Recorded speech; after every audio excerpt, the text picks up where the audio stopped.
Cricket time ஃபேன்ஸுக்கு வணக்கம். So இந்த ஒரு லீக் மேட்சஸ் ரொம்ப சூடு பிடிக்க ஆரம்பிச்சிருக்கு. ஸோ எஸ்ஆர்ஹெச்சும் இந்த போட்டியில் இருக்காங்க. அண்ட் ஆர்ஆரும் பார்த்தோம் அப்படின்னா குவாலிஃபை ஆயிருந்தாலும் அவங்க ஒரு ஸ்டெப் டவுன் கீழே வரக்கான சான்ஸ் அப்படிங்கிறது அதிகம். ஸோ ஆர்சிபி வர்சஸ் சிஎஸ்கே ரொம்ப குரூசியலான மேட்ச் அப்படிங்கிறத சொல்லிக்கிறேன். அந்த மேட்ச்ல யார் மேட்ச் வின்னராக இருப்பாங்க? இவங்க ரெண்டு பேர் அவங்களுடைய டீமுக்கு பர்ஃபார்ம் பண்ணிக்கிட்டா கிளிக் ஆயிடுச்சு அப்படிங்கிற பட்சத்தில் இந்த டீம் தான் ஜெயிக்கும் அப்படிங்கிறத ஸ்வாரா சொல்லிடலாம். யார் அந்த ரெண்டு பேர் எவ்வளோ குரூசியலாக பர்ஃபார்ம் பண்ணணும் அப்படிங்கிற கம்ப்ளீட் டீட்டெயிலை இந்த வீடியோவில் பார்த்து தெரிஞ்சுக்கலாம். அதுக்கு முன்னாடி ஃபர்ஸ்ட் டைம் சேனலுக்கு வரீங்கன்னா மறக்காம சப்ஸ்கிரைப் பண்ணி சப்போர்ட் பண்ணுங்க. அப்போதான் அப்டேட் எல்லாமே உங்களுக்கு வந்து சேரும். சரி வாங்க வீடியோக்குள்ள போகலாம். So first of all match winners அப்படிங்கிறது ரெண்டு சைட்லையுமே இருப்பாங்க. ஸோ அதாவது ஆன் டேல யார் பர்ஃபார்ம் பண்ணுறாங்களோ அவங்க தான் மேட்ச் வின்னர்ஸ் அண்ட் ரொம்ப குரூசியலான பிளேயர்ஸ் அப்படின்னு சொல்லணும். மும்பை இந்தியன்ஸை பொறுத்த வரைக்கும் சூரியகுமார் யாதவ் மிடில் இருக்காரு.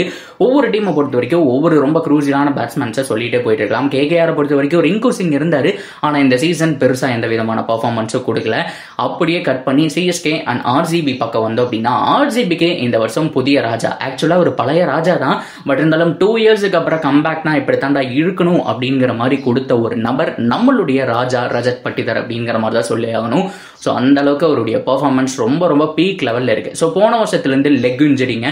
ஸோ ஆரம்பத்தில் இனிஷியல் மேட்சர் விளையாடும்போது கூட இன்ஜரியோட தான் விளையாண்டு இருந்தாரு. இப்போ கம்ஃபர்டபுளாக சரியானதுக்கப்புறம் அவருடைய வேலை என்ன அப்படின்னா கம்மி பால் பிடிச்சி அதிக ரன் அடிக்கணும். ஸ்ட்ரைக் ரேட் மினிமம் 150 மேலே ஆடணும் அப்படிங்கிற ரொம்ப ரொம்ப முக்கியமான ஒரு விஷயம் தான்.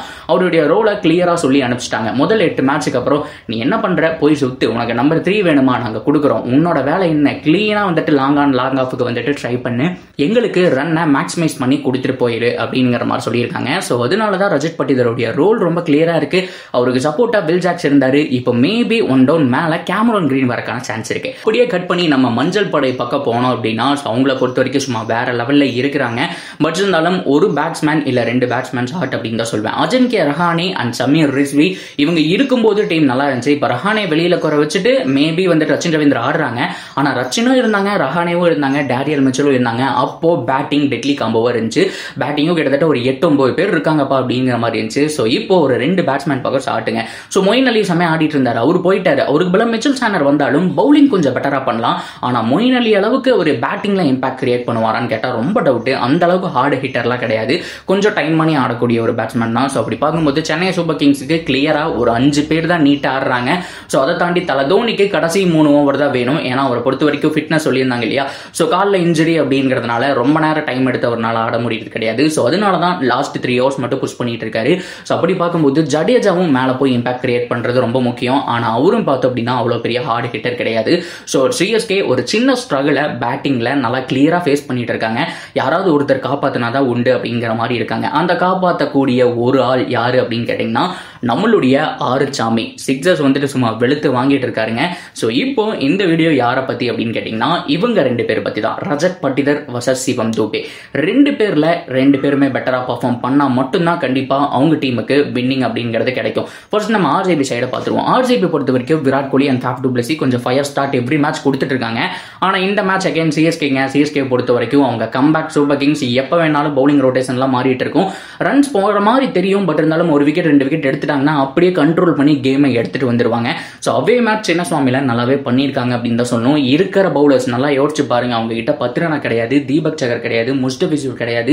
ஸோ அவ்வளோ பெரிய டெட்லி பவுலிங் யூனிட் கிடையாது. ஆனா இருக்கிற பவுலர்ஸ் வச்சு எப்படி யூஸ் பண்ணுமோ சிம்ரன்ஜித் உள்ள கொண்டு வரதாகட்டும், துஷார் தேஷ்பாண்டேவை ஓப்பனிங் ஓவர்ஸ் போட வைக்கிறதாகட்டும், ஒரு மிச்சல் சானர் ஓப்பனிங் ஓவர் போட வைக்கிறதாகட்டும். ஸோ இந்த மாதிரி போட்டு இருக்கிற பவுலர்ஸ் வச்சு நம்மளால என்ன பண்ண முடியும்னு யோசிச்சு வந்திருக்காங்க. ஆர்சிபியும் லேசப்பட்டவங்க கிடையாது. அவங்களும் இருக்கிற பவுலர்ஸ் வச்சு தான் ஆடிட்டு இருக்காங்க.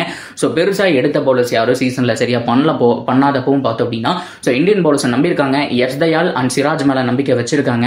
ஸோ அதை தாண்டி ஃபெர்குசன் இப்போ ஓரளவுக்கு கம்பேக் கொடுத்துட்டு இருக்காரு. இப்படியே கட் பண்ணோம் அப்படின்னா சிஎஸ்கே உடைய 11 இப்படி இருந்தாலும் பேட்டிங்ல ஒருத்தர் இம்பாக்ட் அப்படிங்கறத வந்துட்டு கிரியேட் பண்ணி ஆகணும். ஸோ கண்டிப்பா ஆறுச்சாமி அடிச்சு ஆகணும். சிவம் துபே எப்போலாம் அடிச்சு கொடுத்திருக்காரோ ஸோ கண்டிப்பா சிஎஸ்கே 95% ஜெயிச்சிருக்காங்க. ஆர்சிபிக்கு அகைன்ஸ்டா நல்ல ரெக்கார்டு வச்சிருக்காரு. ஸோ இப்போ இனிஷியலா இந்த ரச்சின் ரவீந்திரா பொறுத்த வரைக்கும் நல்ல பேட்ஸ்மேன் தான், அதுல மாற்றமே கிடையாது. ஆனா கொஞ்சம் அவசர கொடுக்குற மாதிரி தான். கிளியரா ஒரு 6 போயிடுச்சு அப்படின்னா திரும்பி அந்த 6க்கே தான் ட்ரை பண்ணிட்டு இருக்காரு. ஒரு சிங்கிள் போட்டு அந்த பக்கம் போகணும் அப்படிங்கிறது கிடையாது. சின்ன பையன் தான், துருன்னு இருக்கான். பட் இருந்தாலும் எல்லா பாலும் பவுண்டரி போகாது அப்படிங்கறது வந்துட்டு புரிஞ்சுக்கணும். கொஞ்சம் ஸ்டேபிளா நின்று ரச்சின் ரவீந்திரா இந்த சீசனுடைய முதல் 50 அடிச்சிட்டாரு அப்படின்னா பிரச்சனை இல்லை. வழக்கம் போல அவர் சதப்பிட்டாலோ இல்ல ருத்ராஜ் கெய்க்வாட் எப்போ எப்படி ஆடுறான்னு சொல்லவே முடியாது. நல்லா ஆடிட்டு இருப்பாரு, திடீர்னு பார்த்தோம் அப்படின்னா சீக்கிரம் அவுட் ஆகிட்டு போயிடுவாரு. ஸோ இந்த மாதிரி அவங்களுடைய ஓப்பனிங் பார்ட்னர்ஷிப் ப்ரோக் ஆயிடுச்சு அப்படின்னா ஸோ கண்டிப்பா டீம் வந்துட்டு அப்படியே ஓப்பன் ஆன மாதிரி தெரியும். அந்த இடத்துல இருந்து யாருனாலுமே மேட்ச் எடுத்துட்டு போக முடியாது. ஒரு டேரியல் மிச்சல்னால எடுத்துட்டு போக முடியாது. போன தடவை டேரியல் மிச்சல் சப்போர்ட்டுக்கு மொயின் அலி இருந்தாங்க, ஆனா இந்த தடவை சப்போர்ட்டுக்கு யாருமே இல்லைங்க. ஜடேஜாவை தான் மேலே கொண்டு போய் ஆகணும். ஸோ இந்த சமயத்துல தான் சிவம் துபேவோட ஹெல்ப் அப்படிங்கிறது உங்களுக்கு தேவைப்படுது. ஸோ சிவம் துபே இந்த மிடில் ஓவர் ஸ்வப்னல் சிங், அது மட்டும் இல்லாமல் கரண் சர்மா, மேக்ஸ்வெல், இந்த 3 பேர் ஓவர் போடுறதுக்கு வருவாங்க. சின்ன சோமையில் கண்டிப்பாக பேட்டிங் விக்கெட் அப்படிங்கிறதுனால ஸ்பின்னர்ஸுக்கு ஓவர்ஸ் அப்படிங்கிறது வரும். ஸோ கண்டிப்பாக அடிக்க போய் ட்ரை பண்ணி விக்கெட் விடுவாங்க. இவங்க 3 பேர் ஓவரில் யாராவது 2 பேரை மேக்ஸிமைஸ் பண்ணிட்டாரு அப்படின்னா ஒரு கண்டிப்பாக ஒரு 30 பால் பிடிச்சி ஒரு 60 ரன் 65 ரன் அடிச்சு கொடுத்துட்டு போயிட்டாரு அப்படின்னா சிஎஸ்கேக்கு நல்ல ஹோப் இருக்குங்க. சேசிங்காக இருந்தாலும் சரி, ஃபர்ஸ்ட் பேட்டிங்காக இருந்தாலும் சரி, நல்ல ஹோப் அப்படிங்கிறது அதிகம். ஸோ கண்டிப்பாக இப்போதைக்கு சிஎஸ்கேயில் இருக்கக்கூடிய குரூசியலான பிளேயர் ஆர்சிபிக்கு அகேன்ஸ்டான மேட்ச்ல ரொம்ப ரொம்ப முக்கியமான பிளேயர் யாரு அப்படின்னா சிவம் துபே. என்னை பொறுத்த வரைக்கும் இவர் அடிச்சே ஆகணுங்க. அப்பதான் சிஎஸ்கேக்கு அந்த வின்னிங் பாசிபிலிட்டிஸ் அப்படிங்கிறது ஜாஸ்தியாகும். கட் பண்ணி அப்படியே ஆர்சிபிக்கு போனோம் அப்படின்னா ஆர்சிபியும் சேம் தான். இந்த ஃபேப் டு பிளஸி, விராட் கோலி ஸ்டார்ட் பண்ணா 2 பேரும் நல்லா பயங்கரமா ஆடுவாங்க. பட் இருந்தாலும் யாராவது ஒருத்தர் அவுட் ஆயிட்டுனா ஒருத்தர் கடைசி வரைக்கும் எடுத்துட்டு போக மாட்டாங்க. ஸோ ஃபேப் டு பிளஸி பொறுத்த வரைக்கும் ஸ்ட்ரைக் ரேட் கீழே போயிட்டே இருக்கு. ஸோ 2 பேர்ல யாராவது இனிஷியல் விக்கெட் விழுந்த உடனே கண்டிப்பா டீம் ஓப்பன் ஆன மாதிரி தெரியும். ஸோ பேட்டிங் நிறைய பேர் இருந்தாலும் சீக்கிரமா குயிக்கா விக்கெட் போகுது. கடைசி 6 மேட்ச் நீங்க வின் பண்ணியிருந்தாலும் அந்த மேட்சஸ் உடைய ஒவ்வொரு கேமையும் நீங்க எடுத்து பாருங்க. இனிஷியல் விக்கெட் போல விழுகுதா, அப்ப எல்லாமே தடுமாறி இருக்காங்க. விராட் கோலி மட்டும் அதிக ரன் அடிச்ச மாதிரி தெரியுது. நடுவுல வந்துட்டு கண்டிப்பா சப்போர்ட் பண்ண ஒரு ஆள் அப்படின்னு சொன்னோம்னா ஸோ அது வில் ஜாக்ஸ். அவர் இல்லை, ஆனா அவரை தாண்டி ஒருத்தர் கான்ட்ரிபியூட் பண்ணியிருக்காருங்க. அவர் தான் ரஜத் பட்டிதார். ஆரம்பத்தில் நான் சொன்ன மாதிரி உள்ள வந்தாரு, நல்லா பர்ஃபார்ம் பண்ணிட்டு இருக்காரு. ஸோ இந்த மேட்ச் ரொம்ப குரூசியலா. ஸோ ஸ்பின்னர்ஸை அவர் தான் டேக் ஆன் பண்ணி ஆகணும். மற்ற எல்லாருமே ஸ்பின்னர்ஸ்க்கு அகேன்ஸ்டா போறான ரெக்கார்ட் சீக்கிரம் அவுட் ஆயிடுறாங்க. Cameron green, Virat Kohli, ஃபேப் to Blessy எல்லாருமே ஜட்டுவுக்கு எதிராக பார்த்தோம் அப்படின்னா போறான ரெக்கார்டு வச்சிருக்காங்க. ஸோ அப்படி பார்க்கும்போது ஸ்பின்னர்ஸை ஸ்டேட்ல அடிக்கக்கூடிய ஒரே பேட்ஸ்மேன் இந்த லைனப்ல ரஜத் பட்டிதார் தான். ஸோ ரஜத் பட்டிதார் கண்டிப்பா ஸ்பின்னர்ஸ் வந்துட்டு ஃபேஸ் பண்ணி ஆகணும். மிச்சல் சாண்டர் போட்டாலும் சரி, ஜடேஜா இல்ல மொயின் அலி ஒரு மேட்ச் இருக்காரு என்னன்னு சரியா தெரியல. ஸோ அவரு போட்டாலும் பரவாயில்ல. ஸோ கண்டிப்பா அந்த ஒரு மேட்ச் ரொம்ப குரூசியலா இருக்கும். இதை தாண்டி அவங்க கிட்ட சீக்ரெட் வெப்பன் தீக்ஷனா இருக்காரு. தீக்ஷனா பொறுத்த வரைக்கும் அவர் வந்துட்டு கொஞ்சம் ப்ரெடிக்ட் பண்ண முடியாத ஒரு பவுலர் தான். கொஞ்சம் போனா எக்ஸ்பென்சிவா போயிடுவாரு. ஆனா கரெக்டா போட ஆரம்பிச்சிட்டாரு அப்படின்னா அன்னைக்கு நாள் அவர் நாளா இருந்துச்சுன்னா ஸோ கண்டிப்பா திருப்பிடுவாருங்க பால. ஸோ கண்டிப்பா ஸ்பின்னர்ஸை அவங்க பார்த்து ஆடிட்டாங்கன்னா போதும். மற்ற ஃபாஸ்ட் பவுலர்ஸ் எல்லாம் கொஞ்சம் ஈஸியா அடிக்கக்கூடிய ஆட்கள் தான். சிமர்ஜிஸ் ஆகட்டும், அது மட்டும் இல்லாம துஷார் தேஷ்பாண்டே எல்லாருமே ஈஸியா ஃபேஸ் பண்ணிடலாம். அண்ட் சாருதுல் தாக்கூர் கிட்ட இருந்து 2-3 லூஸ் ஓவர்ஸ் வரும். ஸோ அதையும் பார்த்து அப்படின்னா ஃபேஸ் பண்ணிடலாம். ஃபாஸ்ட் பவுலிங் அந்த இடத்துல பிரச்சனை கிடையாது. ஸோ இப்போதைக்கு ஸ்பின்னர்ஸை பார்த்து ஆடி ஆகணும். சிஎஸ்கே உடைய பலமே ஸ்பின்னர்ஸ் தான். அவங்க பெர்ஃபெக்டா பண்ணிட்டாங்கன்னா மேட்ச் வின்னர்ஸ். நீங்க பஞ்சாபுக்கு அகேன்ஸ்டான மேட்ச் எடுத்து பாருங்க. ஸோ அந்த மேட்ச்ல லோ டோட்டல் தான் அடிச்சிருப்பாங்க, ஆனால் ஸ்பின்னர்ஸ் பெட்டரா பண்ணியிருப்பாங்க, மேட்ச் வின் பண்ணியிருப்பாங்க. ஸோ போன மேட்ச் அப்படித்தான் இருந்திருக்கும். ஸோ ஸ்பின்னர்ஸை சரியா பண்ண விடக்கூடாது. செட்டில் ஆகக்கூடாத வேலையை பார்க்கணும் அப்படின்னா ரஜத் பட்டிதார் இறங்கி ஆடி ஆகணும். ஸோ இப்போதைக்கு இந்த 2 சைட்ல மேட்ச் வின்னர்ஸ் இவங்க 2 பேர் தான். இவங்க 2 பேர்ல யார் பெட்டரா பர்ஃபார்ம் பண்றாங்களோ ஸோ அவங்க டீம் கண்டிப்பா ஜெயிக்கணுங்கிறதுல மாற்றமே கிடையாது. ஸோ நீங்க என்ன நினைக்கிறீங்க?